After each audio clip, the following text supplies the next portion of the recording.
it myself. Gather round, children, for I'll be telling you about when I was little. Well, littler. To start off, I was thinking of doing something along the lines of my origins.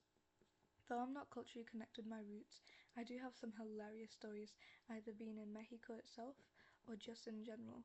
And personally, I don't mind talking about my experiences about them. Now that we have that out of the way, let's get into it, shall we? Okay, so as a youngin and still now, I've been known for and have been given the name of the unregistered arsonist. And I mean, the name speaks for itself, don't it?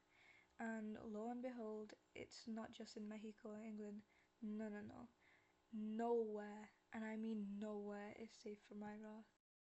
Okay, so when we went to Mexico, I was made to stay at my tia's house, whilst the other two brothers were playing football with other guys. I wanted to also, though I was a very small and bony child, so my abuela said no. Mind you, that wasn't the only reason. I didn't know this back then, and I only just found out around a few months back, was that in that specific area we stayed at had a reputation for the numbers of kidnappings going around. And the biggest theory that was spread by the folks in the area was that they thought the kidnappings had to do with people in the cartel, that they would sell like us for payment. But that's just a theory, a Mexican theory. So anyway, I stayed inside. My tia had to go because she had to run errands. Before she left, she had told me to take care and be safe. Oh, how she had underestimated me. Without wasting a singular second, I dashed to the room that had dozens upon dozens of matchboxes. My tia was a heavy smoker, so it all made sense. Though this time it was different. As I walked in, my pride and joy vanished, just like my father. My prize and possession locked up, never to be seen again.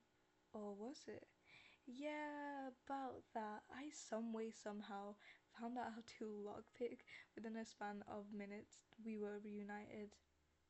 Though, like every victory, it didn't last long, for my mother and Dia walked in on me midway through my matchstick.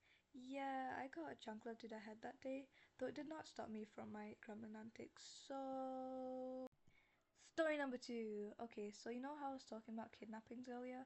Well, okay, this would be like 2, 3 years after the first story memory thing. Once again, I was back at the same Tia's house, and once again, she has to run errands. So I was stuck inside all alone and hungry. Soon enough, I came to find out that the door wasn't locked properly, so obviously, I left the house. Duh. Soon I stumble upon some gang members.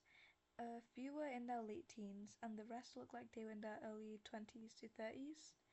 They were all smoking a joint and drinking. They looked like the stereotypical gang members, cartel members, you know the ones? Bandanas, sunglasses, tank tops, tightish jeans, tattoos, you know? One of them spotted me, and you'd expect them to be all scary and, like, try take me and all that, right? Nah, they lifted me onto their shoulders and started to sing and dance and chant a bunch of random bullshit. And I didn't mind because I usually hang out with the older groups. Not the older groups, but the older groups, you know?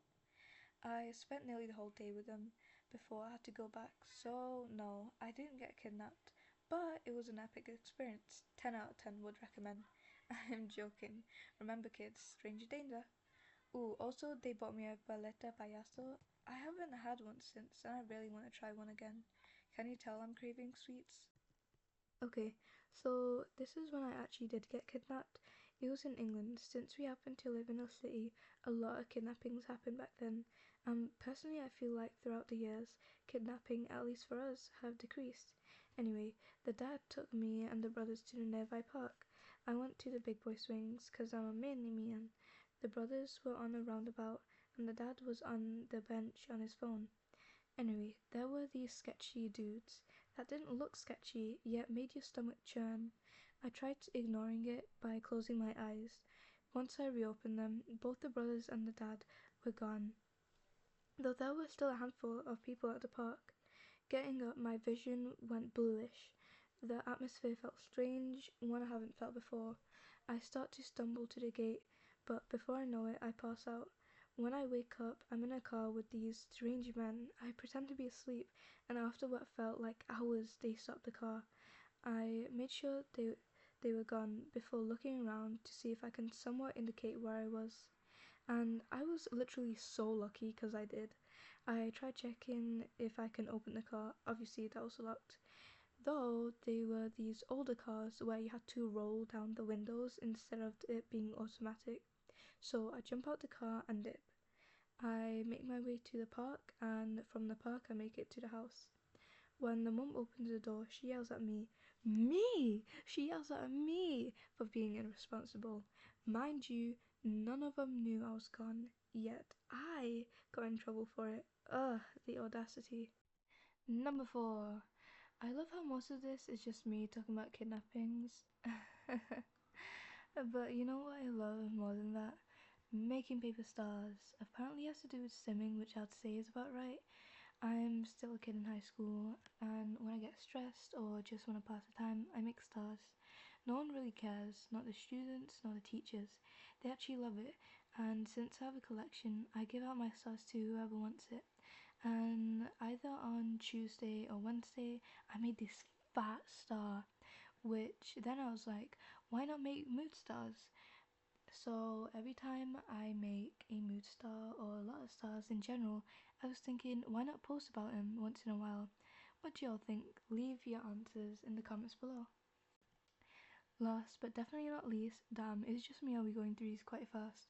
Anyways, you know what annoys me most? Like every other day I'm awake, and when I want to sleep, I can't. But hear this right, when I don't want to sleep, I instantly drift off into another universe. So last week, right, I'm minding my own business, just rewatching some Danny Phantom's videos. If you know, you know. My friend asks if I want to join a call. Obviously I agree, and we start to yap. No, cause how do you go from talking about what game we want to play to who would win in a fight, a bat or elephant, to our video ideas, wink wink, to then becoming each other's temporary therapist, to then searching up Perry the Deer. After a while I get sleepy, so I tell her I'm a hop off. And the instant I do, I am the most energetic person on planet Earth. It felt like I drank every monster known to man in one sitting. So I hopped back on call and we started playing the Freak Circus once again. And when I tell you this, not even 5 seconds in and I pass out. By the way, to anyone who calls bull, I have a witness. Thank you very much, so don't even try it. Anyways, this is the end of the video, so if you made it this far, why don't you like and subscribe? It'll really help out my channel, and you'll be able to see future content just like this. Sin out.